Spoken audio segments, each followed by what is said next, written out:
ஒரு வகையா ஒரு பதிகம் நூற்றி அடுத்த பதிகத்துக்கு வரலாம். இந்த பதிகம் திருத்தாளச்சதி அப்படின்னு தலைப்பு போட்டுருக்காங்க.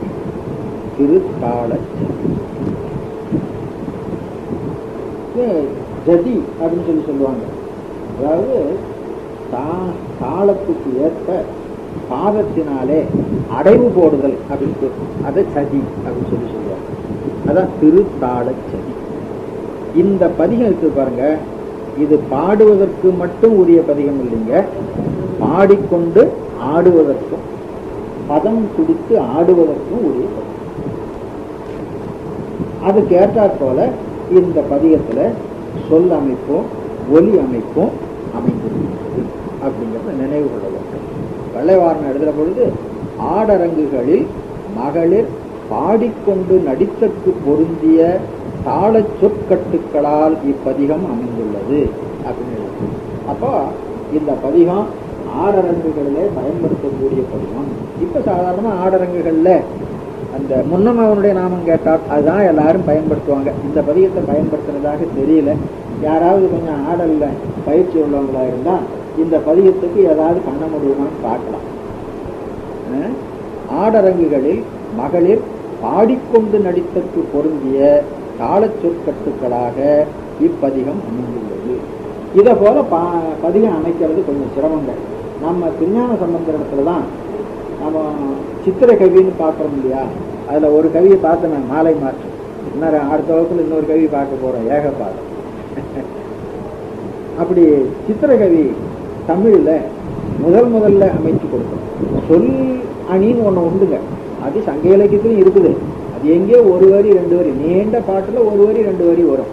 பாட்டு முழுவதும் பதிவு முழுவதும் அப்படி பாடுறதுங்கிறது இவர்கிட்ட தான் முதல்ல நம்ம தமிழ்ல பார்க்கலாம். அந்த மாதிரி பல வகையான ஓசை அமைப்புல பாட்டு பாடுறதும் இவரிடத்துலதான் நம்ம பார்க்கலாம். இந்த மாதிரி பாட்டு பாடுறது ரொம்ப அரிதுங்க. அவருக்கு ரொம்ப எளிப்பா ஐயா அன்னைக்கு சொன்னால் அவரா பாடினாரு, ஆண்டவன் இருந்து பாடி வைக்கிறான் அப்படின்னு அந்த மாதிரி. அதனால இந்த பாட்டு ரொம்ப அருமையான பாட்டுன்னு சொல்றோம், நமக்கு ஒன்றும் தகுதி இல்லை. ஆடி இருக்கிறார், அதை நாம் அனுபவிக்கிறோம், அதுதான் நமக்கு வேண்டியது. பந்தத்தால் வந்தப்பால், இதுல ரெண்டும் வல்லோசை வந்திருப்பாங்க. பந்தத்தால் வந்தப்பால் பயின்று நின்ற ஒம்பர், பயின்று நின்ற ஒம்பர் இங்க மெல்லோசை வருது. பந்தத்தால் வெந்தப்பால் அங்க நெடிலோசை வருது. பயின்று நின்ற ஒம்பர் அங்க குறிலோசை வருது. அப்புறம் பாலே சேர்வாய் ஏனோர்கான், பாலே சேர்வாய் ஏனோர்கான் அங்கெல்லாம் நெடிலோசை வருது.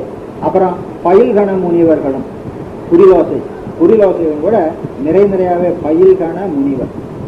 அப்போ பந்தத்தால் வல்லோசை, பயின்று நின்ற உம்பர் மெல்லோசை, அங்க குடிலிணையெல்லாம் வரலைங்க. பாலே சேர்வாய் ஏனோர்கான் நெடிலோசை, அப்புறம் பயில்கண முனிவர்கள். இப்போ 3 விதமான ஓசை மாறி மாறி, வல்லோசை, மெல்லோசை, நெடிலோசை, குரிலிணை ஓசை. ஒரு வரிக்குள்ள இத்தனையும் மாறி மாறி வருது பாருங்க. அதனால இந்த பதிகம் பாடுவதற்கு ரொம்ப அருமையுடைய பதிகம். சாதாரண புலவர்கள்லாம் இப்படி பாட முடியாது. பந்தத்தால் வந்தப்பால் பயின்று நின்ற உம்பர் அப்பாலே சேர்வாய் ஏனோர்கான் பயில்கணம் முனிவர்களும் சிந்தித்தே வந்திப்ப. இப்போ ஒரு வரி எப்படி இருக்குதோ அதே மாதிரி ஓசை அமைப்பு தான் மற்ற 3 வரிகளையும் வரணும் பாருங்க. சிந்தித்தே வந்திப்ப சிலம்பின் மங்கை தன்னோடும் சேர்வார் நாள் நாள் நீள்கையிலை திகழ்தரு பரிசதலாம் சந்தித்தே இந்தப்பார் ஜனங்கள் நின்று தன்கண்ணால் தாமே காணா வாழ்வார தகவு செய்த அவனதிடம் கந்தத்தால் எண்டிக்கும் கமழ்ந்திலங்கு சந்தன காடார் போவார் சீர்மேவும் கழுமல வளங்களே. இந்த பாட்டுக்கு அர்த்தம் இடம் கழுமல வளநகர். இடம் என்பது 3வது வரியில் இருக்கு பாருங்க. இடம் கழுமல வளநகர் 4வது வரியில் கடைசி இடம் கழுமல வளநகர் அப்படின்னு. யாருடைய இடம்? தகவு செய்தவனதிடம். என்ன தகவு செய்தான்? வாழ்வு ஆர் அத்தகவு, வாழ்வார் அத்தகவு வாழ்வு ஆர் அத்தகு செய்தவர். என்ன வாழ்வு அப்படின்னு சொன்னா, அதை சுருக்கமா சொல்லிடுறேன். கைலை மலையில இறைவன் உமையம்மையோடு எழுந்தருளியிருக்கிறான். கைலை மலைக்கு எல்லாரும் சென்று வழிபட முடியாது, ஆசை இருந்தாலும் முடியாது. ஆசை எல்லாரும் படலாம், போய் வழிபடுவது என்பது ஒரு சில பேருக்கு ஆகும். அதை நாம் அனுபவத்தில் பார்த்து. இப்ப நாம வழிபடணும்னா நாம அங்க போக முடியாதுன்னா என்ன ஆகணும்? அப்புறம் அவன் இங்கதான் வரணும், அவன் இங்க வரணும். நாம அங்க போக முடியாதுன்னு சொன்னா அவன் இங்க வரணும். வந்தானோ? வந்தான். எல்லா கோயிலையும் நீங்க எங்கெங்க போனாலும் அங்க நீங்க யாரை பார்க்கிறீர்கள்? கைலாய நாதனையே காணலாம். எந்த கோயில்ல போனாலும் அங்கே இருப்பவன் கைலாயநாதன் தான். இது நமக்காக, இங்க இருந்து அங்க போக முடியாதவங்களுக்காக அவன் இங்கே வந்து அந்த காட்சியை கொடுத்து, நமக்கு மட்டுமில்ல, அப்பர் சுவாமிகள் ரொம்ப சிரமப்பட்டு போனார், காணாம மீளுவதில்லைன்னு போனார். நீ திருவையாருக்கு போ, அங்க காட்சி கொடுக்குற அப்படின்னு சொல்லி. அந்த மாதிரி நம் பொருட்டு கைலை மலையில் மேவிய திருக்கோலத்து அகத்தியர் நீ பொதிய மலைக்கு போ, ஏன் நான் கல்யாணம் பார்க்கணும்னு நினைச்சிட்டு இருக்கிறேன், இதை அங்க கொடுக்குறேன், இதை அங்க கொடுக்குறேன், நீ அங்க போ. அந்த மாதிரி இங்கே இருப்பவர்களுக்கு அந்த காட்சியை கொடுத்து அந்த வாழ்வினை அனுபவிக்க செய்வான். அப்படி செய்தவனுடைய இடம் கழுமலை.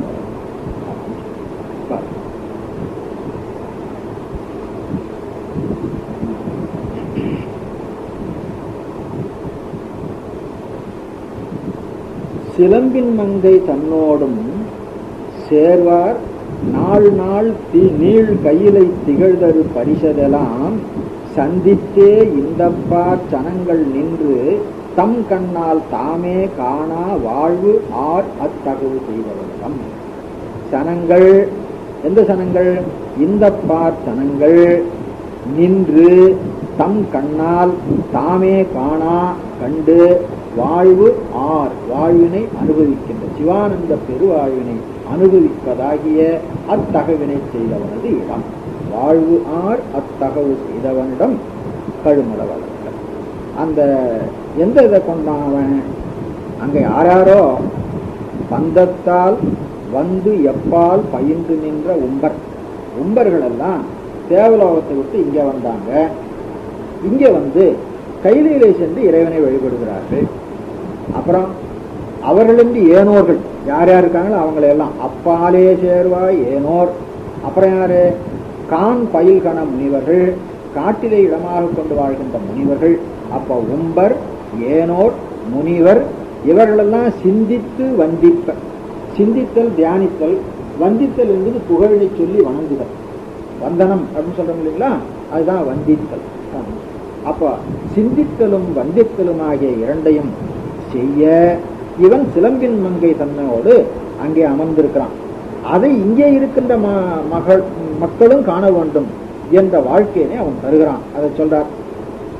சிலம்பின் மங்கை தன்னோடும் சேர்வார் நாள் நாள் நீள் கையிலை திகழ்தரு பரிசதெல்லாம் கையிலையிலே திகழ்ந்த தன்மைகள் எல்லாவற்றையும் சந்தித்தே இந்த பார்த்தனங்கள் நின்று தம் கண்ணால் தாமே காணா வாழ்வு ஆர் அத்தகு செய்தவனதிடம் கழுமல வளநகர். கடைசியில் இருக்கிற அந்த ஒரு வரி கழுமல வளநகருக்கு அடைமொழியாக நிற்கிறது. கந்தத்தால் எண்டிக்கும் கமழ்ந்து இலங்கு சந்தன காடு ஆர் பூ ஆர் சீர்மேவும் கழுமல வளநகர். சீர்மேவும் கழுமல வளநகர், சந்தனக்காடு ஆர் கழுமல வளநகர், பூவார் சந்தனக்காடார் கழுமல வளநகர். அப்படி சந்தனக்காடு செறிந்திருப்பதனாலே கந்தத்தினாலே எண்டிக்கும் கலந்து வீசுகிறது. சந்தனக்காட்டினுடைய வாசனையினாலே எண்டிக்கும் கலந்து வீசுகிறது. சிவபெருமான் எழுந்தருளி இருப்பதனாலே எண்டிக்கிலும் உள்ள மக்களும் கண்டு மகிழும்படியாய் திருவருள் வீசிக்கொண்டிருக்கிறது அப்படின்னு ரெண்டு அர்த்தம் பண்ணிக்கலாம். தலம் மனத்தை வீசிக்கொண்டிருக்கிறது, தலத்திலே இருந்து இருக்கிற இறைவன் திருவருளை விரிவடைய செய்து கொண்டிருக்கிறான். அப்படியா? அடுத்த பாட்டு பார்க்கலாங்க. பிச்சைக்கே இச்சித்து விசைந்து அணிந்த வெண்கொடி பீடார் நீடார் மாடாரும் பிறை முதல் அறிவையோடும் உச்சத்தால் நச்சிப்போல் தொடர்ந்து அடர்ந்த வெங்கண் ஏறு ஊரா ஊரா நீள்வீதி பயில் ஒடும் ஒலி செய்யிசை வச்சத்தால் நச்சுச்சேர் வடங்கொள் கொங்கை மங்கைமார் வாரா நேரே மாலாகும் வசி வளவனதிடம் கச்சத்தால் மெச்சிப்பூ கலந்து இலங்கு வண்டினம் காரார் காரார் நீழ்சோலை கழுமல வளநகரே. மேல பாட்டுல தகவு செய்தவனதிடம் கழுமல வளநகர் அர்த்தம் பண்ண முடியுங்களா? அதை போல இந்த பாட்டை வசி வளவனதிடம் கழுமல வளநகர் என்று அர்த்தம் பண்ணி கொள்ளலாம். 3வது வரியில வசி வளவனதிடம் அப்படின்றது, அதை கொண்டு வந்து 4வது வரியில கழுமல வளநகர் என்று முடித்துக் கொள்ள வேண்டும். வசி வளவனது இடம். வசி என்பதற்கு வசித்தல், வசியம் செய்தல். வசித்துவம்னு ஒரு அட்டமாசித்தில ஒண்ணு, வசித்துவம் ஈசத்துவம் அப்படின்னு படிச்சுட்டு இல்லையா? அது வசித்துவம். வசி வளவனதிடம். வசி வளவனதிடம்ங்கிறதுக்கு வேற ஒரு அர்த்தம் சொல்றது உண்டு. அது கொஞ்சம் இழுத்து பிடிச்சு சொல்ற அர்த்தம் தான், நேரா சொல்ற அர்த்தம் இல்லை.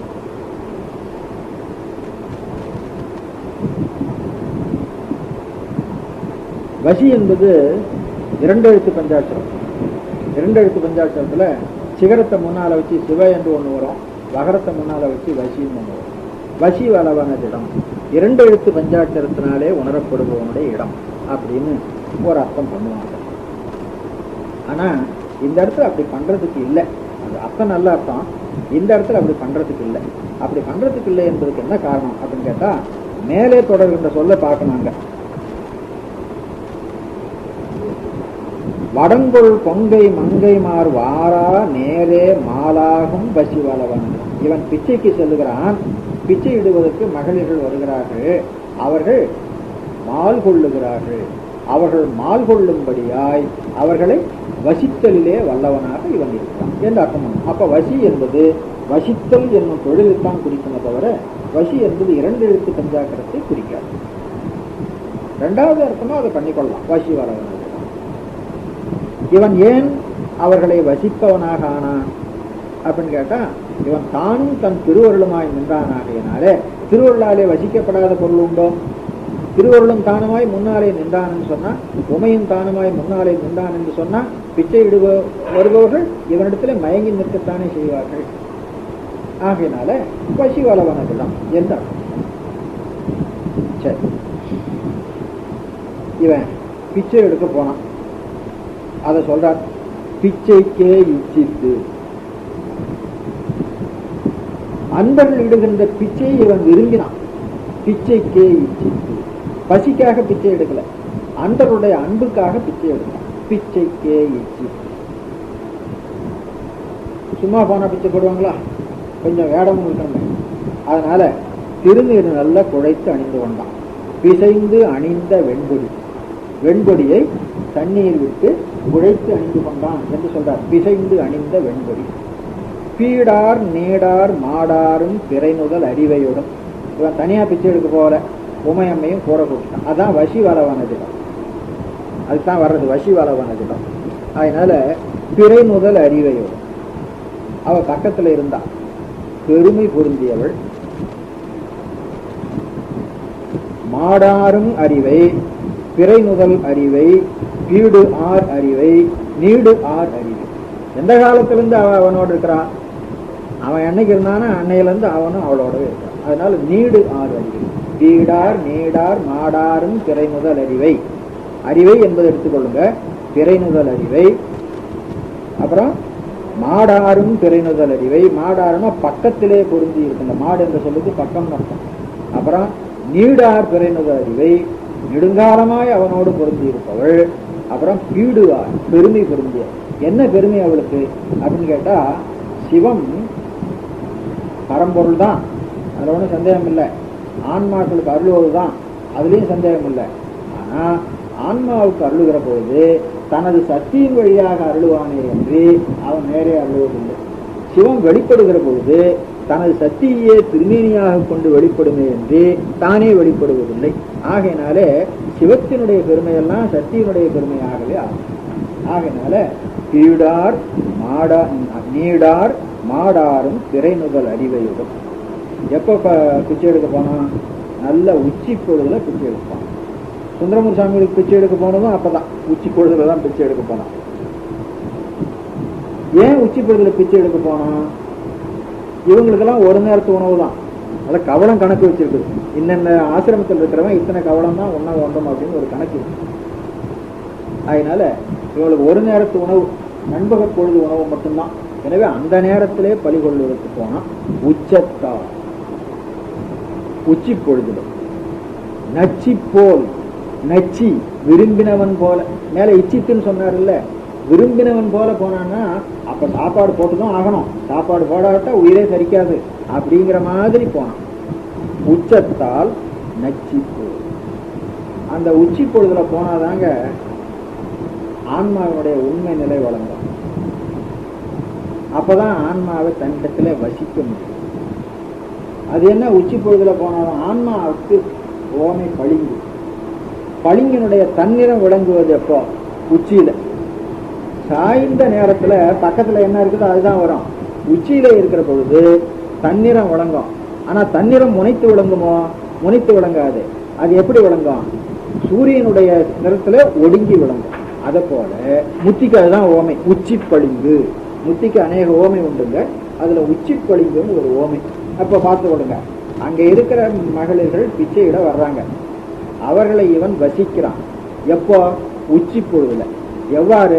தானும் தன்னுடைய சக்தியுமாக சென்று, அப்ப தானும் தன் சக்தியுமாக சென்று, சீயும் வாவுமாக சென்று எவ்வை தன்னுள் ஒடுக்கி எவ்வினுடைய தன்மை தன்னுடைய தன்மையிலே அடங்கி தோன்றுமாறு விளக்குகிறான்.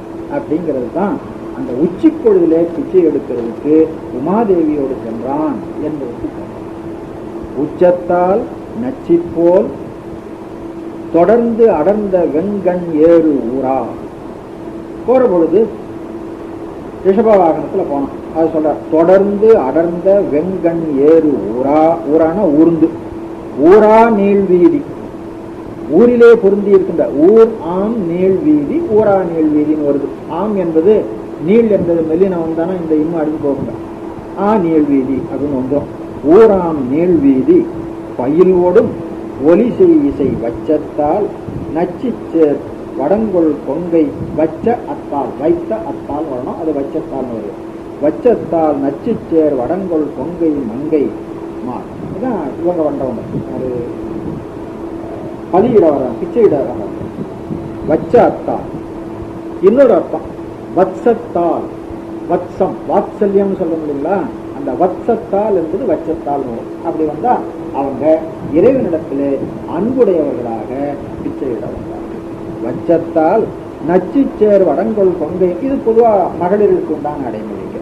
மங்கைமார் வாரா நேரே, நேரே வந்து, நேரே வந்து அவன் உச்சி பொழுதுல வந்த சிவத்தின் முன்னாலே இவங்க நேரே வந்து சேர்ந்தார்கள்.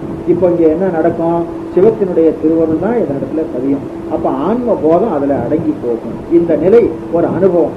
அந்த அனுபவத்தை கொடுப்பதற்காகத்தான் அவன் அங்க வந்தான். நாமெல்லாம் கதையில என்ன பண்றோம்? வந்து பாதுகாவத்து முனிவர்களை மயக்கி தன் பின்னால வாழ்க்கை தான். அதனால முனிவர் அவங்களும் அவ்வளவுதான் விளங்குச்சு. ஏன்னு கேட்டா அவங்க கண்மமே முக்கியம்னு நினைச்சிட்டு இருக்கிறவங்க இல்லையா, அவங்களுக்கு அவ்வளவுதான் விளங்கும். ஆகினால் அவங்க உடனே ஒரு ஆபிச்சார வேலையை செய்து இவனுக்கு இவன் மேல பாம்பு முதலானவற்றை ஏவி இவனை அழைத்து விடுவோம் அப்படின்லாம் இருந்தார். அங்க நடந்தது என்ன அப்படின்னு கேட்டா, ஆன்மபோதத்தை சிவபோதத்திலே அடக்கி தானாக செய்கிற தன்மை அதுதான் அங்க நடந்தது. அப்படிங்கிறது இந்த பிச்சை ஏற்ற நிகழ்ச்சியில வச்சு நாம் தெரிந்து கொள்ள வேண்டும். இது அவனுடைய செயல். அதை பின்னால சொல்லுவார், தானே தானா திகழ்தல் பரிசெய்யலாம் அப்படின்னு சொல்லி அதுக்கு பின்னால ஒரு பாட்டில் வரும். வச்சத்தால் நச்சிச்சேர் வடங்கொள் கொங்கை மங்கைமார் வாரா நேரே மாலாகும் வசி வளவனதிடம் கச்சத்தால் மெச்சி பூ கலந்து இழந்து வண்டினம். பூவிலே கலந்து இழந்து வண்டினம். எந்த பூவிலே எவ்வாறு கலந்து இறங்குகிறது? கழுமலத்திலே சோலையிலே இருக்கின்ற பூவிலே மெச்சி கலந்து இறங்குகிறது. ஏன் வேற இடத்துல இல்லையோ அப்படின்னு கேட்டா, வேற இடத்துலயும் சோலை இருந்தது, அங்கேயும் பூ இருந்தது. அந்த பூவிலையும் இந்த வண்டு போய் மொய்த்தது. ஆனா அதெல்லாம் ரொம்ப கசப்பா இருந்தது. அடைச்சே இது வேண்டாம் அப்படின்னு விட்டுட்டு கச்ச அத்தால், கைத்த என்பது கச்சன்னு வருங்க, கச்சத்தால் இதை மெச்சி. இப்போ என்ன அர்த்தமாகுது? நாம எங்கெங்கேயோ விடயங்கள்ல இன்பம் இருக்கிறதாக நினைக்கிறோம், அதை அனுபவிக்க போறோம். அந்த விடயங்கள் விடய போகங்கள்லாம் வேண்டாம் என்று வெறுத்து ஒதுக்கி திருவடி இன்பமே பெருசு அப்படின்னு வந்து சேரும். அந்த கருத்தை அந்த வர்ணனையில வச்சு காட்டுறாரு.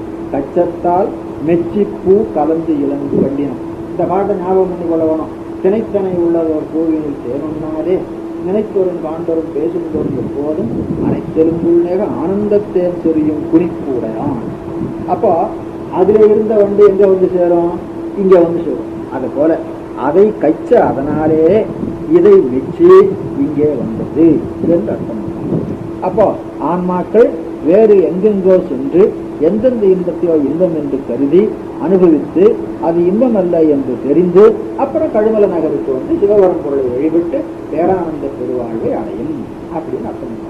கச்சத்தால் மெச்சி பூ கலந்து இலங்கு வண்டினம் காரார் காரார் நீள் சோலை கழும். காரார் காரார் ரெண்டு காரார் போட்டிருக்கிறார். ரெண்டாவது இருக்கிற காரார் நீள் சோலை மேகம் பொருந்திய நீள் சோலை. முன்னால் இருக்கிற காரார் வந்து கருமை பொருந்திய மேகம். காரார் காரார் கருமை பொருந்திய மேகம். கார் என்றாலே கருமை பொருந்தியன்னு தெரியும். ஆனா கார் என்பதை வெறும் பெயர் மாத்திரையாக வச்சு அதுக்கு அடைமொழி போடுற பொழுது காரார் காரார் நீள் சோலை கழுமல வளர்கிறது என்று சொன்னார். திங்கட்கே தும்பைக்கே திகழ்ந்து இலங்கு மத்தையின், இதெல்லாம் இறைவனுடைய திருமுடியில் இருக்கிறதுங்க. திங்கள் தும்பை மத்தை பூமத்தை சேரே சேரா நீராக செறிதரு சுரநதியோடு, அங்க சுரநதி தேவகங்கையும் இருக்கிறது. அங்கை சேர்வின்றிக்கே அடைந்து உடைந்த வெண்டலை பாலே மேலே மாலே அப்படர் உறும் அவன் இறகும். என்னென்ன இருக்குங்க? வெண்டலை இருக்கிறது, அன்னத்தினுடைய இறகு இருக்கிறது. வெண்டலை என்பது தெரியுது. அங்கை சேர்வின்றிக்கே அடைந்து உடைந்த வெண்டலை, கையிலே சேருதலின்றி தலையிலே நின்ற வெண்டலை. கையிலே ஒன்று கபாலம் பிச்சை எடுக்கிறது, இங்கே ஒன்று நகுதலைன்னு ஒன்று இருக்கும், அதை சொல்றார் வெண்டலை. அப்புறம் பாலே மேலே மால் ஏய படருறும் அவன், மேலே படர்ந்து போனவன் யாரு? பிரம்மா. அவனுடைய இறகு அன்னத்தின் இறகு. பொங்கப்பேர் நஞ்சை சேர் புயங்கமங்கள், புயங்கம் பாம்பு. கொன்றையின் போதார் தாரே தாம் மேவி புரிதது சடையனிடம். இறைவனுக்கு சடையன்னு பேர். ஆனா சும்மா சடையன் இல்லை. அந்த சடையில என்னென்ன இருக்கு? தும்பை இருக்குது, திங்கள் இருக்குது, மத்தை இருக்குது, சுரநதி இருக்கிறது, வெண்டலை இருக்கிறது, அன்னத்தின் இறகு இருக்கிறது, பாம்பு இருக்கிறது, கொன்றை இருக்கிறது. இவ்வளவும் பொருந்தி இருக்கின்ற சடை. நாம சும்மா சாதாரண அவன் கிடக்கிறான் சடையான்னு சொல்ல முடியாது. அவ்வளவுக்கும் அது இடமா இருக்குது.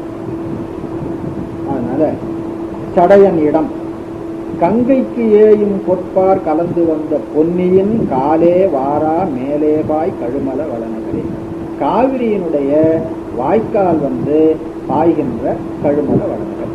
அந்த காவிரிக்கு பொன்னின்னு ஒரு பேருங்க. அந்த பொன்னி எத்தகையதுன்னு கேட்டா, கங்கைக்கு எவ்வளவு மதிப்பு உண்டோ அவ்வளவு மதிப்பு இந்த காவிரிக்கு உண்டு. கங்கைக்கு ஏயும் பொற்பு ஆர் கலந்து வந்த பொன்னி. தென்திசை கங்கையனும் திருப்பிடிலம். அதாவது நம்ம தமிழ்நாட்டில் எந்த தீர்த்தத்தை எடுத்துக்கொண்டாலும் அந்த கங்கையோடு இணைத்து சொல்றது வழக்கு. தென் திசையில் கங்கையனும் திருக்கடிலம் திளைத்தாடி. இது பெரிய புராணம். என்னங்க, இங்க ஒரு நகுதலைன்னு ஒண்ணு இருக்கு. தலையில கையில இருக்கிறது பிரம்மகபாலம், அது வேற அது வேற. அந்த நகுதலை என்பது அவங்களால் அனுப்பப்பட்டது. கார்காவனத்து முனிவர்களால் அனுப்பப்பட்ட பாம்பு குடி முதலிய பொருள்களோட. அண்டத்தால் எண்டிக்கும் அமைந்து அடங்கு மண்டலத்தாரே வேறே வானாழ்வார் அவரவர் இடமதெல்லாம் மண்டிப்போய் வெந்திப்போர் மலைந்த உம்பரும் மாறு ஏலாதார் தாம் மேவும் வலிமிகு புறம் எறிய முண்டத்தே வெந்திட்டே முடிந்து இடிந்த இஞ்சி சூழ் மூவா மூதூர் மூதூரா முனிவு செய்தவனரிடம் கண்டித்தே செஞ்சொல் சேர் கவின் சிறந்த மந்திர காலே ஓவாதார் மேவும் கழுமல வளனகரே. முனிவு செய்தவனிடம் கழுமல வளன். எல்லா பாட்டுமே அந்த மூணாவது முடிவுல அவனுடைய பெயரை சொல்லி அவனது இடம்னு சொல்லி நாலாவது கழுமல வளநகர் என்பது முடிச்சிருவாங்க. முனிவு செய்தவனிடம் கழுமல வளநகர். எதை முனிவு செய்தான் அப்படின்னா திரிபுரங்களை முனிவு செய்தான். திரிபுரம் எப்படிப்பட்டது அப்படின்னா, தேவர்களாலும் எதிரேற்று நிற்க முடியாத வலிமையுடைய திரிபுரம். ஆகையினால்தான் தேவர்கள்லாம் இவங்கிட்ட விழுந்தாங்க. சரி, நாம எல்லாருமா போய் அவனை அழிச்சு விடலாம் அப்படின்ட்டு இவங்க எல்லாம் ஆளுக்கு ஒரு உதவி செய்தாங்க. உதவி செய்த பொழுது அங்க போய் நினைச்சாங்க, நாமெல்லாம் சேர்ந்து செய்ததுனால்தானே இவன் வெற்றி பெறுகிறான் அப்படின்னு. நீங்கெல்லாம் ஒன்றும் செய்ய வேண்டாம்ப்பா, நீங்க சும்மா இருங்க, நானே செய்கிறேன் அப்படின்னு சொல்லி எல்லாத்தையும் அப்படி இப்படி இருக்க வச்சுட்டு இவன் தன்னுடைய நகையினாலேயே அதை எரிப்பான். அதை சொல்றாருங்க, மாறு ஏலாதார் தாம் மேவும் உம்பரும் மாறு இயலாதார். உம்பர் தேவர்கள், அவர்கள் வலிமையுடையவர்கள், இறைவனுடைய திருவருளை உடையவர்கள், அவர்களாலும் எதிர்த்து நிற்க முடியாத பகைவர். மாறு இயலாதார் தாமேவும் வலிமிகு புறம் எரிய வெந்திட்டு முடிந்திட்ட இஞ்சி சூழ் மூவா மூதூர் மூதூரா முனிவு செய்தவன். மூவா மூதூர் எப்பொழுதும் ஒரே மாதிரியா இருக்கிற மூதூர். மூதூர்னா பழைய ஊர்னு அர்த்தம். பழைய ஊர்னா தொடக்கத்துல கொஞ்சம் நல்ல செழிப்பா இருந்து அப்புறம் போக போக மெலிஞ்சு போயிருக்குமோ, அப்படி இல்லை. தொடக்கத்துல எப்படி இருந்ததோ அப்பவே கடைசி வரைக்கும் அதே மாதிரி இருந்தது. ஆகினால பேரு தான் மூதூரை தவிர அது மூத்தல் இல்லாதது. மூவா மூதூர். அந்த மூதூராகும்படி அழிச்சான். மூதூராகும்படி அழிச்சான்னா என்ன அர்த்தம்? பழைய காலத்துல அப்படி இருந்ததுங்க அப்படின்னு சொல்லும்படியா அழிச்சான். அப்படின்னா என்ன அர்த்தம்? இப்ப இல்லையாய் போயிற்று. அப்ப மூவா மூதூர் மூதூரா முனிவு செய்தவனிடம். மூதூர் மூதூர் மூவான்னு 3 சொல் அடிக்கி வந்துருக்குங்க. எல்லாம் ஒரே பொருள் தான், ஆனா கருத்து வகையில வேற வேற வரும். மூவா மூதூர் மூதூரா முனிவு செய்தவனிடம் கண்டிட்டே செஞ்சொற்சேர் கவின் சிறந்த மந்திர காலே ஓவாதார் மேவும் கவிமல வளர்க்க. மந்திரத்தின் வழியிலே நீங்காது வழிபடுபவர்கள் பொருந்தி இருக்கின்ற கழுமல வளர்க்க. அந்த மந்திரத்தை நல்ல பாட்டுக்களிலே வைத்து செய்வார்கள். செஞ்சொற்சேர் கவின் சிறந்த மந்திரம். அப்புறம் கண்டு போன்ற செஞ்சொல் அப்படின்னு கண்டிட்டே செஞ்சொல். கண்டிட்டே செஞ்சொற்சேர் கவின் சிறந்த மந்திரக்காலே, மந்திரத்தின் இடத்திலே ஓவாதார் நீங்காதவராக இருக்கிறவர்கள் மேவுகின்ற கழுமலவர்கள். அந்த மந்திர பொருளாக இவன் இருக்கிறான். ஆகையினால் இவனும் மந்திரத்தை நீங்காதவனாக இருக்கிறான்.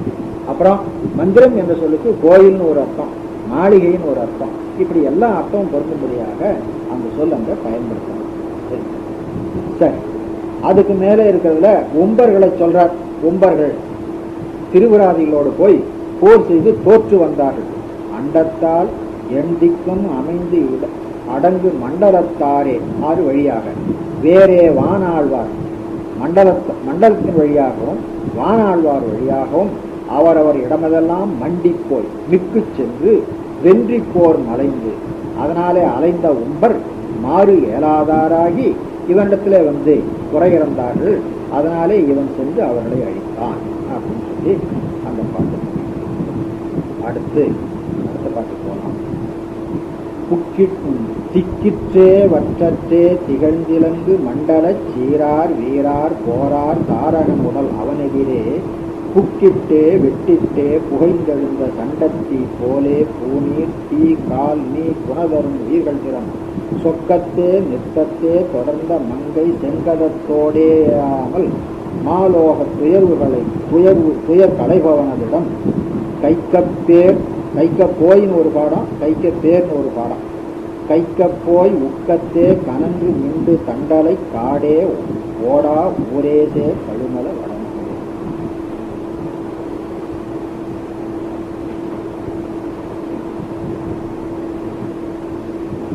திக்கில் தேவு அற்று அற்று திகழ்ந்து இலங்கு மண்டல சீரார் வீரார் போரார் தாரகன் உடல். தாரகன் ஒரு அசுரன். அவனை சொல்றார், எல்லா திக்குகளிலும் சென்று அங்கங்கே திகழ்ந்து விளங்குகின்ற நகரங்களையும் அதை ஆள்பவர்களையும் போர் செய்து வெல்லுகிறான். அதை சொல்றார். திக்கில் தேவு அற்றற்றே திகழ்ந்து இலங்கு மண்டல சீரார் வீரார் போரார் தாரகன் உடல். அதை காளி சென்று அழிக்கிறார். அதை சொல்றார்.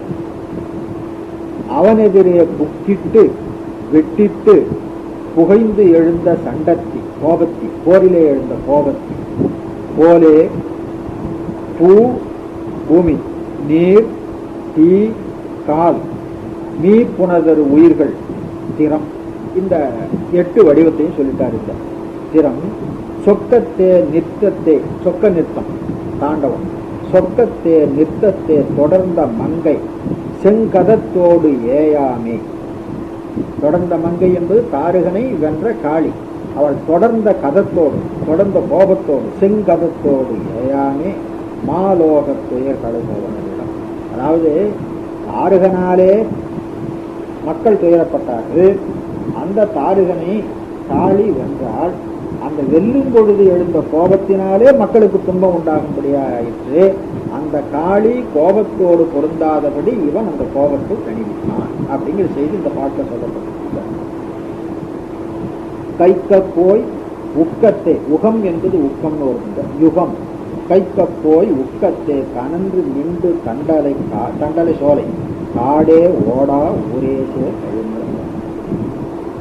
யுகங்கள் தோறும் அழிவின்றி இது நிலை பெற்றிருக்கிறது. சோலைகளின் வளத்தினாலே நிலை பெற்றிருக்கிறது அப்படின்னு சொல்லி அடுத்த பாட்டு.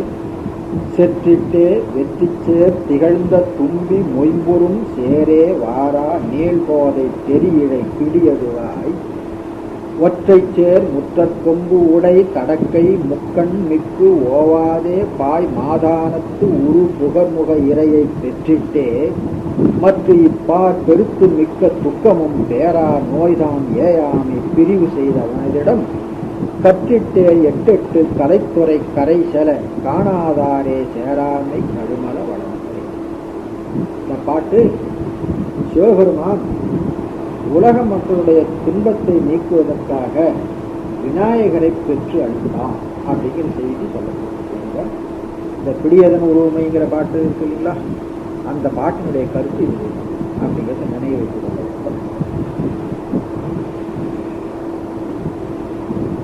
செற்றிட்டே வெற்றிச்சேர் திகழ்ந்த தும்பி மொய்ம்பூரும், தும்பி யானை, சேரே வாரா நீள் கோதை தெரியழை பிடியதுவாய். இவன் தும்பியாக இருந்தான், அவள் தும்பினா யானை, அவன் பிடியாக இருந்தான். தெரியழை உமையம்மை பிடியதுவாய். இவங்க என்ன செய்தாங்க, விநாயகப் பெருமானை அருளினார்கள். ஒற்றை சேர் முற்றல் கொம்பு உடை தடக்கை இப்பார் பெருத்து மிக்க துக்கமும் பேரா நோய் தாம் ஏயாமை. மற்ற இப்பார் பெருத்த மிக்க துக்கத்தையும் பேராத நோயையும் ஏயாமை பொருந்தாதபடி பிரிவு செய்தவனிடம். அப்போ விநாயக பெருமானை எதற்காக அளித்தார்கள் என்றால் மக்களுக்கு இருக்கின்ற துக்கமும் நோயும் பிரியும்படியாக அளித்தார்கள். விநாயக பெருமான் ஞானமாகிய வடிவத்தை உடையவர். ஏன் அவரை ஞானமாகிய வடிவத்தை உடையவர் சொல்றோம்? சிவமும் சக்தியும் ஞானம், அதிலிருந்து வந்ததும் ஞானம். ஆகையினால அந்த ஞானமாகிய வடிவுடைய விநாயக பெருமான் ஆன்மாக்களுக்கு இருக்கின்ற துக்கத்தையும் நோயையும் பிரிவு செய்பவராக போக்குபவராக ஆனார். அப்போ ஆன்மாக்களிடத்திலே பொருந்தியிருக்கின்ற துக்கத்துக்கு ஏதுவாகிய மலமாயா கர்மங்களை ஞானத்தினாலே பிரிப்பவர் என்று அர்த்தம் பண்ணுகிறது. பிரிவு செய்தவனிடம் கற்றிட்டே 8 கலைத்துறை, 64 கலைகள் என்று சொல்லுவதுண்டல்லவா, அந்த 64 கலைகளையும் கற்று அதிலே கரை கண்டவர்கள் துறை கரை செல காணாதாரே சேராமை கழுமலனர். கரை செல கண்டவர் சேர்வர், கரை செல காணாதார் சேரார். இப்போ அந்த பாட்டை நினைப்பு வச்சுக்க. எண்ணிரும் கலை சேர் பன்னிடை 9 அப்படின்னு படிச்சோம் இல்லையா, அதை போல. அப்போ கலை என்பது சாஸ்திர அறிவுங்க. சாஸ்திர அறிவினால் வழியே சென்றுதான் திருவருளையும் பெற வேண்டும். அப்படி சாஸ்திர அறிவின் வழியே சென்று திருவருளையும் பெற்றவர் சிவபரம்பொருளை கண்டு வழிபடுபவராக ஆவார். அவர்கள்தான் திருக்கழுமலத்துக்கு சென்று வழிபடும் தகுதியுடையவர்கள். அந்த சாஸ்திர ஞானத்தை பெறாதவர்கள் திருக்கழுமலத்துக்கு செல்லும் தகுதியினையும் பெறாதவராக ஆவார் அப்படிங்கிறது இந்த பாட்டில் சொல்லியிருக்கிறார்கள். கற்றிட்டே 8 கலை துறை கரைசல காணாதார். கரைகாணுதல் சொல்ல முடியுங்களா, அது கரைசல காணாதார் மேவாதார். காணாதார் மேவாதார் எனவே கண்டார் மேவுவர் அப்படின்னு அர்த்தம் பண்ணணும். காணாதார் மேயாமை காணாதார் சேரா மெய் கழுமல. அடுத்த பாட்டுங்க. இந்த பதியத்துல சொல்றவங்கலாம் இந்த பாட்டை தான் சொல்லுவாங்க. நாம எவ்வளவு நேரமா 6 பாட்டு படிச்சுட்டு வந்தோம்ல, 6 பாட்டுலயும் விஷயம் இல்லாமல நிறைய விஷயம் இருக்கு. ஆனா இந்த பதியத்தை எடுத்துக்கொண்டா இந்த பாட்டு தான் எல்லாரும் சொல்லுவாங்க. இது ஆன்மாவினிடத்துல பக்தி தோன்றி வளர்ந்து பயன் தருகிற ஒரு அனுபவத்தை சொல்லுகிற பாட்டு. ஆகினால இந்த பதியத்தை சொல்ல சொன்னீங்கன்னா எல்லாரும் இந்த பாட்டை தான் எடுத்துக்குவாங்க.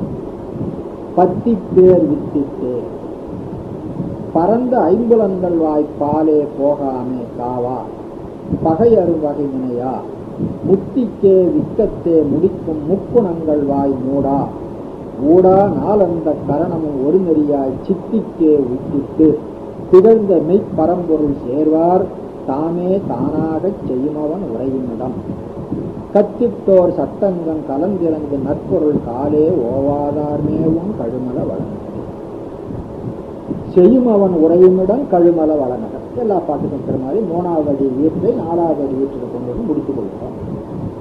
என்ன செய்வான்? தானாக செய்வான். யாரை தானாக செய்வான்? சேர்வாரை தானாக செய்வான். சேர்வார் தாமே தானாக செய்யும் அவன் உரையுமிடம். இதுதான் முத்திங்க.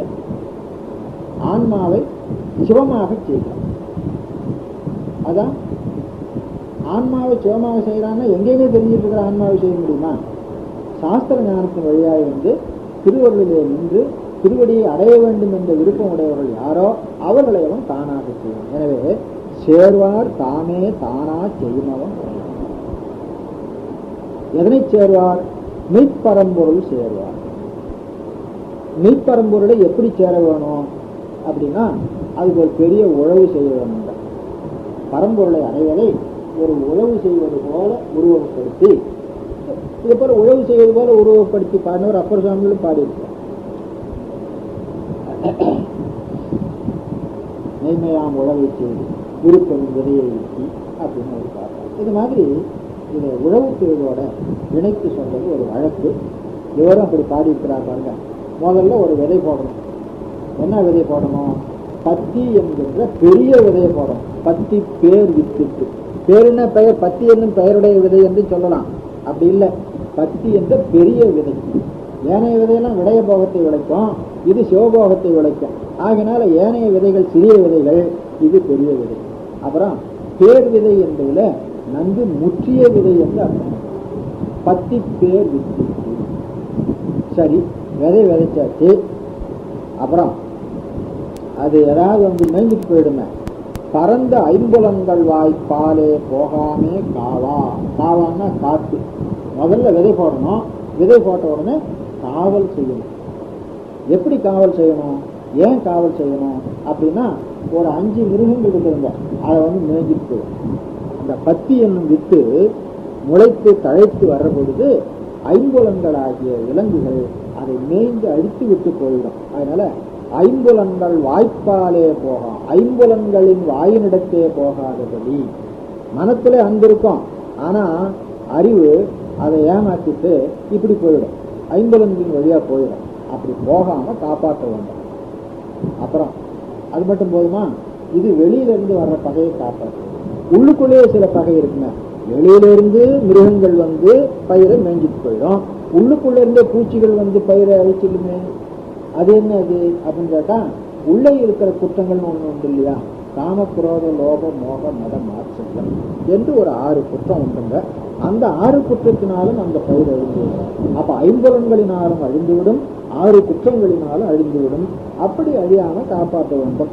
பகை அரும் வகை நினைவா. பகை என்பது உட்பகை, காமக்குரோதமாகிய பகை.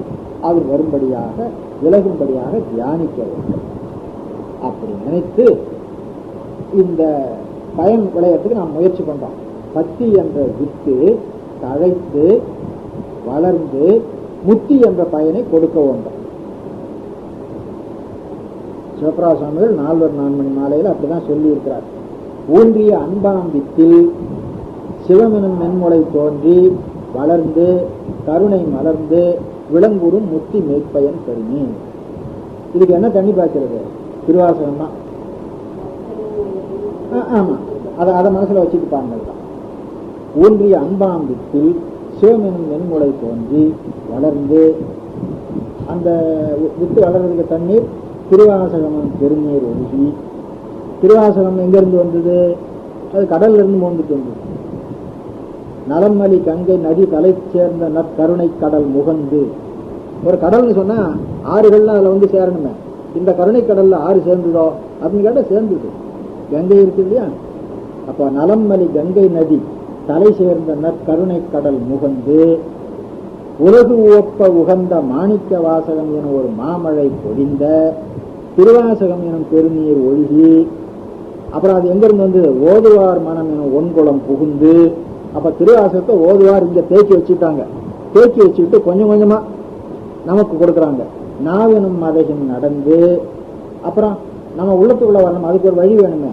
கேட்போர் செவி எனும் மடையில் செவ்விதின் செல்லா குளம் எனும் நிலம் கூட.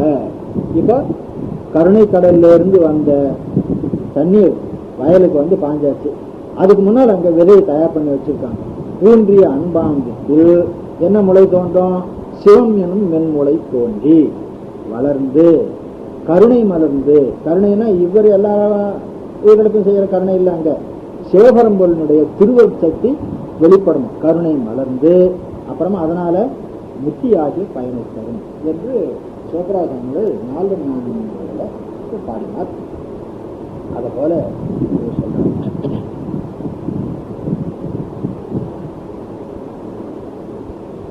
பெரிய புராணத்துல சுந்தரமூர்த்தி சுவாமிகளையே அப்படி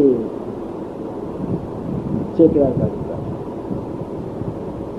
படியில் நீடும் பத்தி முதல் அன்பு நீரில் பனைத்தோன்றி அப்படின்னு சொல்லிப்பாங்க.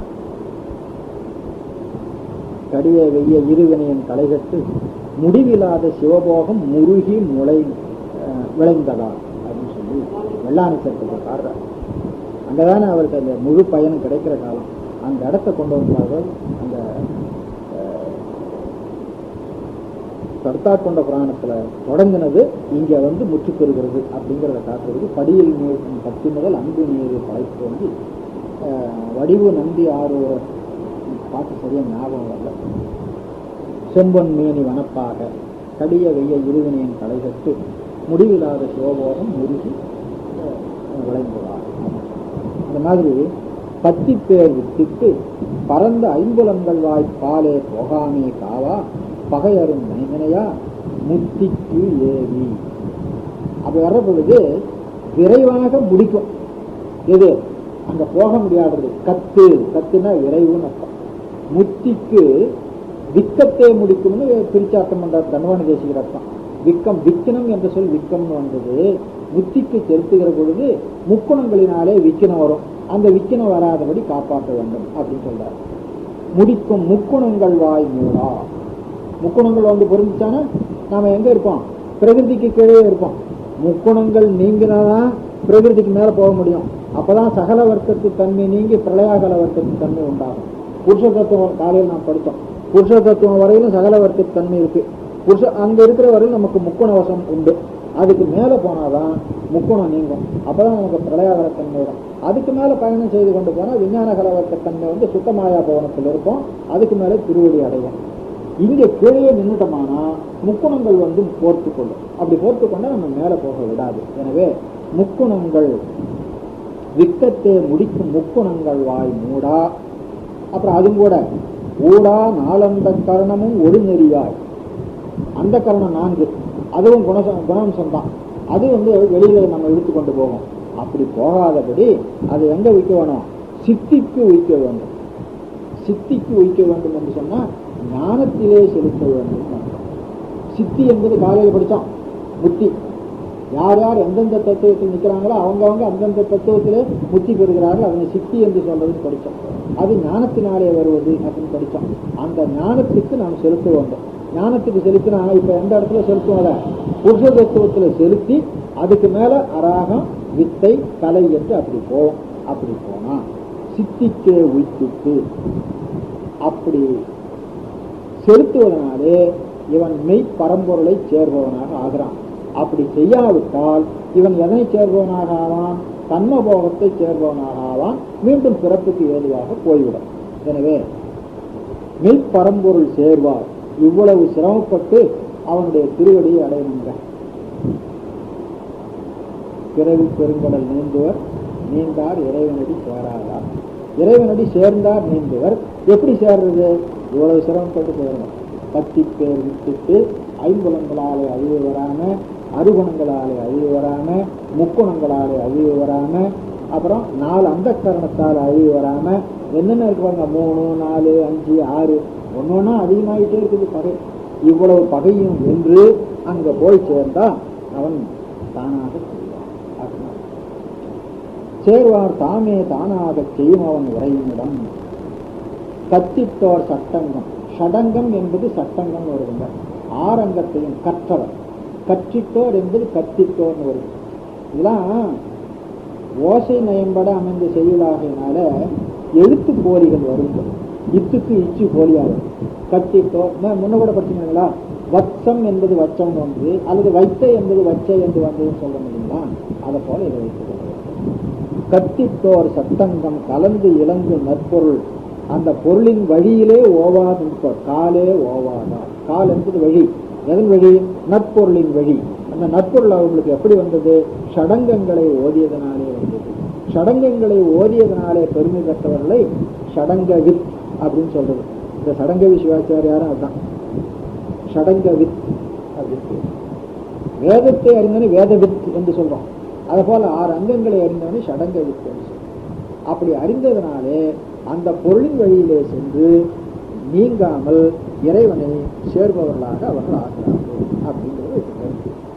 கத்தித்தோர் சட்டங்கம் கலந்து இலங்கு நற்பொருள் காலே ஓவாதார் மேவும் கடுமல. இந்த பாட்டு ரொம்ப நல்ல பாட்டுங்க. ஞாபகம் வச்சுக்கணும். முத்தினா என்னன்னு திருஞானசம்பந்தர் சொல்லியிருக்கார். சிவம் ஆன்மாவை தானாக செய்வது முக்தி. இதுதான் உண்மை விளக்கத்துல ஒரு கேள்வி போட்டது. 6 தத்துவம் ஏது? ஆணவன் ஏது? 4வது நிலை ஏது? மற்றவற்றின் வேறாக நீ ஏது? நான் ஏது? நாதன் நடம் அஞ்செழுத்து தான் ஏது? அந்த தான் ஏது என்பது தானாதலாகிய முக்தி என்பது யாது? அப்படின்னு ஒரு கேள்வி. அந்த தானாதலின் முக்தியை தான் என்று சொல்லியிருக்கிறார். அது எங்கிருந்து வந்தது? தாமே தானாக செய்யணும். சேர்வார் தாமே தானாக. சேர்கின்ற ஆன்மாக்கள் பல. சேர்வார் தாம் என்று பன்மை போட்டு சொல்லியாச்சு. அப்புறம் சிவம் ஒண்ணுதான் தானாக செய்வது அப்படின்னு சொல்லி ஆன்மாக்கள் பல என்பதும் சிவம் ஒன்று என்பதும் அப்பல ஆன்மாக்களையும் புத்தியிலே சிவம் தானாக செய்கிறது. தானாக செய்கிறது என்பதற்கு கருத்து என்ன? தன்னுடைய எண்குணங்களும் அந்த ஆன்மாவிடத்திலே விளங்குமாறு செய்கிறது. இதுக்கு முன்னே என்ன விளங்குச்சு? இதுக்கு முன்னே முக்குணம் விளங்கி இருந்தது. முக்குணம் விளங்கி இருந்த ஆன்மாவிடத்திலே சிவத்தினுடைய எண்குணம் விளங்குமாறு செய்தல் தான் தானாக செய்தல் என்று கருத்து. சிவத்தினுடைய எண்குணங்களும் அந்த ஆன்மாவிடத்தில் விளங்கினாலும் அந்த ஆன்மா சிவானுபவத்தை அனுபவித்துக் கொண்டிருக்கிறது என்று வேறு எதையும் செய்யாது அப்படிங்கிறது சைவ சித்தாந்தத்துல புத்தி நிலையை பற்றி சொல்லுகிற கருத்து. அதெல்லாம் இங்கிருந்து தான் வந்தது அப்படிங்கிறத நம்ம நினைவு.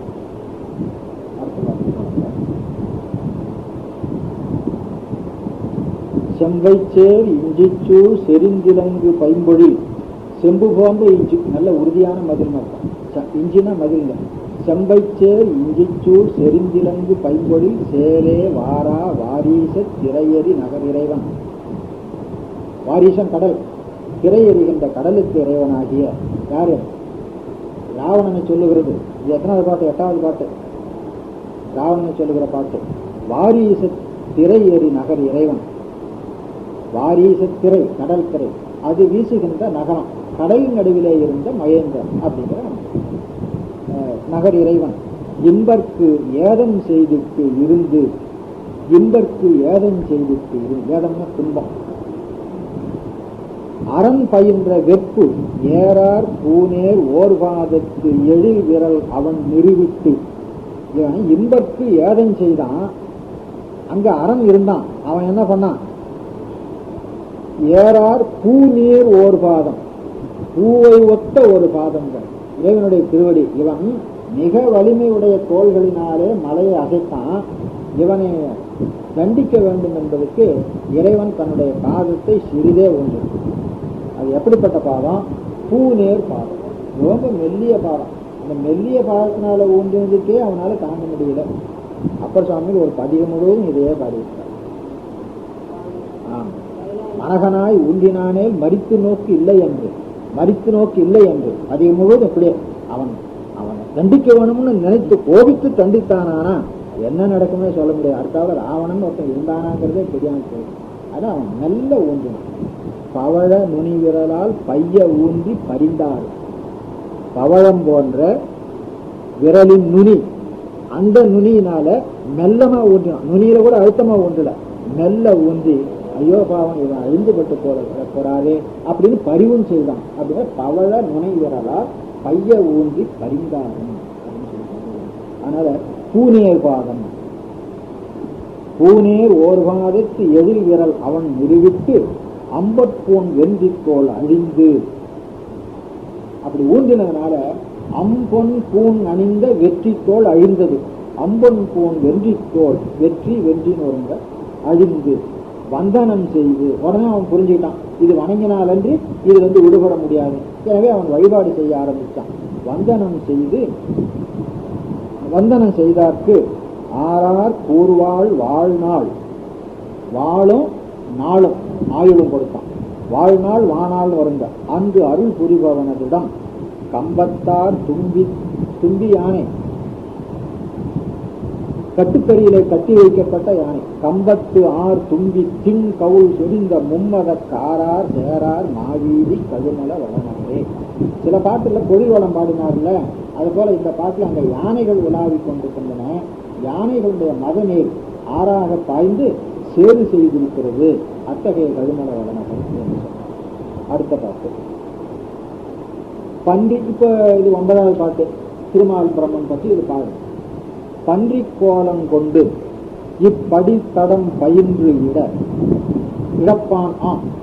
இடப்பான், இடப்பல்னா பிளத்தல், தோண்டி கொண்டு போற. இடப்பானான் நாள் தானா ஏய பறவையின் உருவுகளை. அவன் என்ன பண்ணான், பறவையின் உருவம், இவன் பன்றியினுடைய வடிவம் கொண்டு இடம்தான், இவன் பறவையின் உருவம் கொண்டு மேல போனான். ஒன்றிட்டே அம்புச்சேர் உயர்ந்த பங்கையத்தவனோ தான் ஓதான் ஆகுது உணராது. அவன் ஓதானாய் உணராதவனாக இருந்தான். வேதம் ஓதுபவன் இருந்தாலும் இறைவனுடைய உண்மையை ஓதாதவனாக உணராதவனாக இருந்தான். உணராது உருவினது அடிமுடியும் சென்றிட்டே வந்திப்ப. உருவினது அடிமுடியும் உணராமையினாலே அவன் அருகிலே சென்று அவனை வழிபட்டார்கள். வந்திப்ப திருக்களங்கொள் பைங்கனின் தேசால், பைங்கன் இன்று ஏசால் அப்படின்னு ஒரு பிரிப்பு இருக்குதுங்க. பைங்கனின் தேசால்னு ஒரு பிரிப்பு இருக்குது. பைங்கனின் தேசால் என்ற பிரிப்பு நல்ல பிரிப்பு. பைங்கனினுடைய ஒளியினாலே வேறோர் ஆகாரம் தெரிவு செய்தவனிடம். ஆகாரம் இடம். அதாவது சிவபெருமான் அடிமுடியும் காண முடியாத நெடும் உருவமா நின்றான். இவன் நான் காண்பேன்னு போனா முடியல, வந்து பக்கத்துல நின்று வழிபட்டாங்க. அதே அக்கினி தம்பமாக அவர்கள் காணும்படியாய், அவர்களுடைய கண் அளவுக்கு காணும்படியாய். இறைவன் எங்கும் வியாபகமுடையவன். ஆன்மா சிற்றறி உடையது. அந்த சிற்றறி உடைய ஆன்மாவினாலும் காணும் தன்மையாக அவன் இருப்பான். அதுதான் அவனுடைய தன்மை.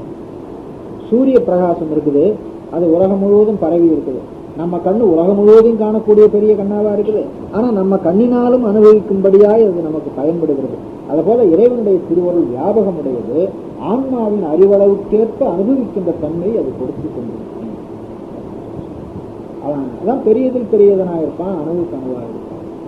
சிவபிரகாசாமி பாடினார் சோனசைலம் மாடல்ல, ஆண்டவனே நீ இவ்வளவு பெரிய மலை உருவாகிருக்கிறியே, உன்னை எப்படி ஒரு சின்ன இளைய ரிஷபம் தாங்கிச்சு அப்படின்னு சொல்றார். அதுக்கு கருத்து என்னன்னு கேட்டா, இவ்வளவு பெரிய உருவம் உடையவனாக இருந்தாலும் சின்ன இளைய விடை தாங்குகின்ற அளவுக்கு அவனிடத்திலே மென்மையாக இருந்தான்.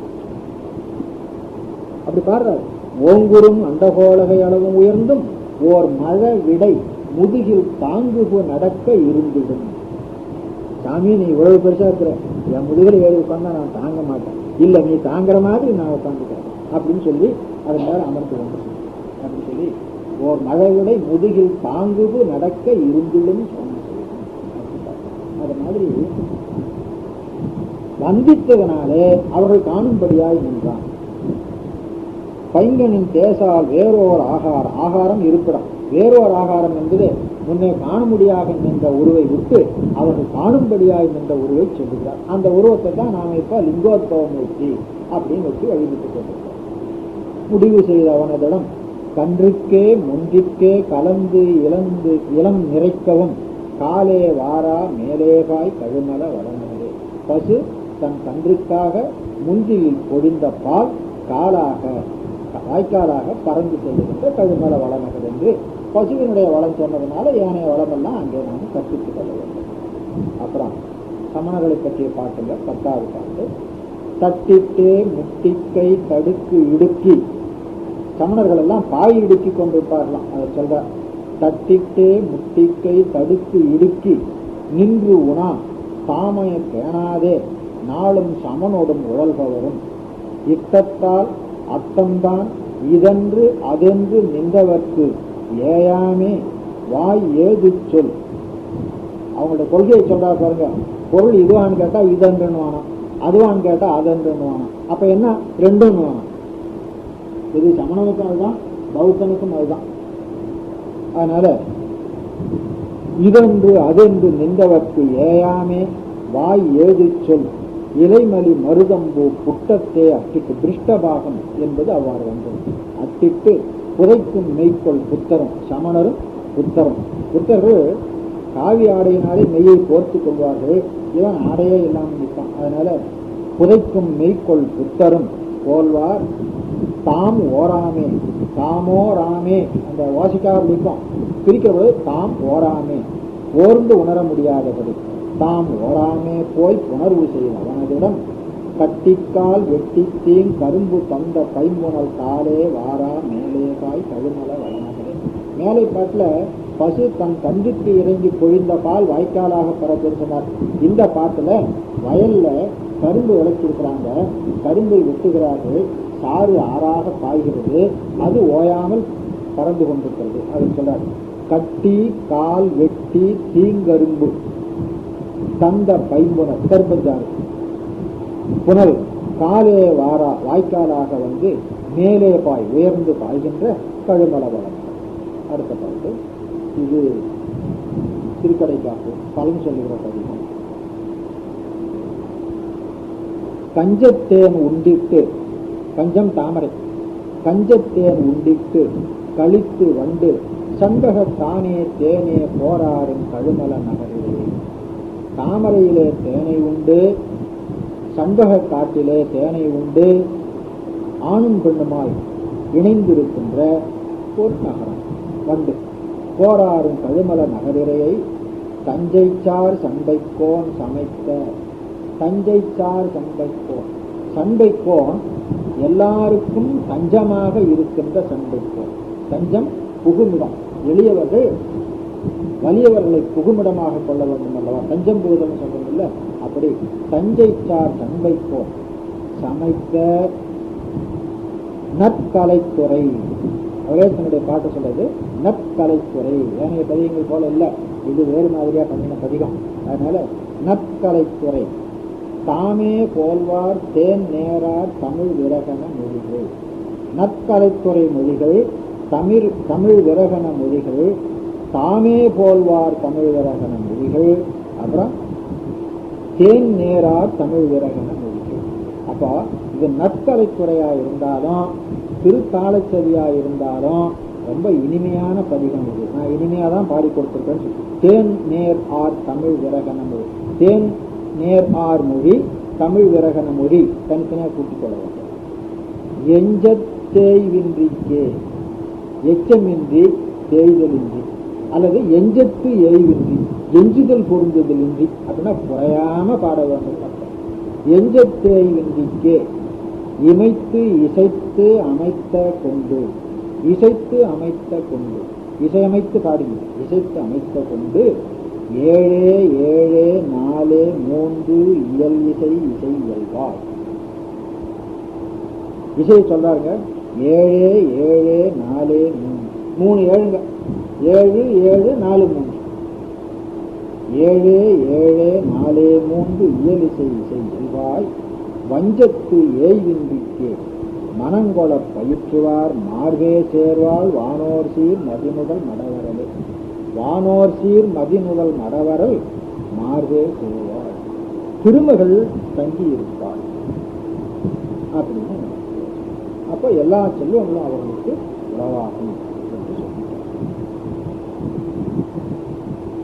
இந்த வகையில் இந்த பதிகம் கொஞ்சம் கடினமான பதிகம். கடினமான பதிகம்னா பொருள் சொல்றது ஒன்றும் பெரிய சிரமம் இல்லை. சொற்கள் எல்லாம் கொஞ்சம் போலி, வைத்த வச்ச வச்ச வச்ச என்பது போல, கற்றிட்டோர் கத்திட்டோர் என்பது போல வர்றது. 21 3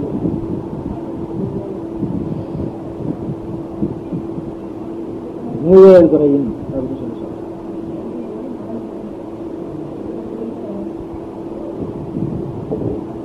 எஞ்சத்து ஏகின்றிக்க மனங்கொள பயிற்றுவோர் மார்வே சேர்வாள் வானோர் சீர் மதிமுதல் மடவரல். வானோர் மதிமுதல் மடவரல் மார்வே மார்வே சேர்வாள் என்றனால திருமகள் சேர்வாள்னு அர்த்தம் பண்ணிக்கிறேன்.